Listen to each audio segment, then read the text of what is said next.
Before knowing about our leaders, let us see some of their photographs.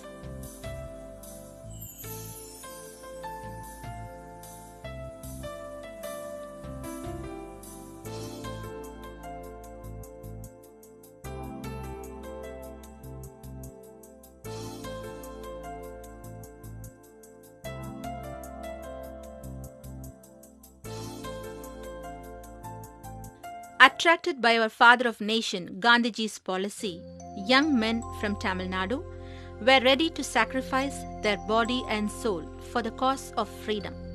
Among them were our hero, Kumaran. He was poor and started his life as a weaver. Even at the verge of losing his life, he never let our flag fall down. He was holding it high during his last moment of life. Kumaran's parents were Nachimuthu Mudaliyar and Karupai Ammal.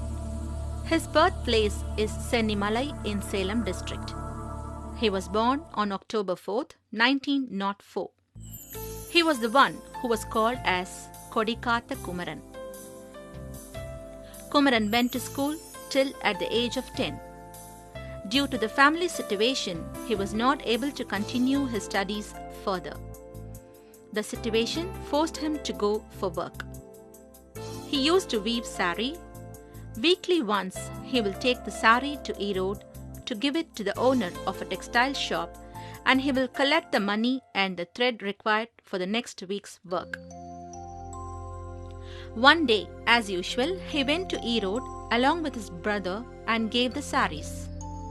The owner paid him less, saying the quality was not good. Kumaran, who got furious, then decided not to give the completed products to the owner. Kumaran got married to Ramai Ammal in the year 1921. After marriage, he was drawn towards the freedom struggle. He joined in Desapatru Youth Sangam, which operated in Tirupur. He started to take part in political activities. As per the schedule drafted by Desapatru Youth Sangam, in the morning, Kumaran used to boycott in front of cracker shop, and in the evening, he used to boycott in front of wine shop. On January 10, 1932, Kumaran took part in civil disobedience procession. During procession, everyone marched shouting slogans. Kumaran was in the front row holding the flag. There was a police station on the same street where procession took place. Policemen started to attack Kumaran and others. Kumaran suffered a big blow on his head. Kumaran, who stood still without opposing, finally fell down unconsciously.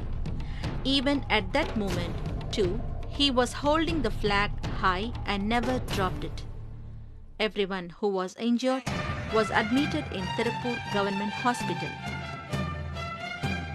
Kumaran was given treatment but never gained conscious.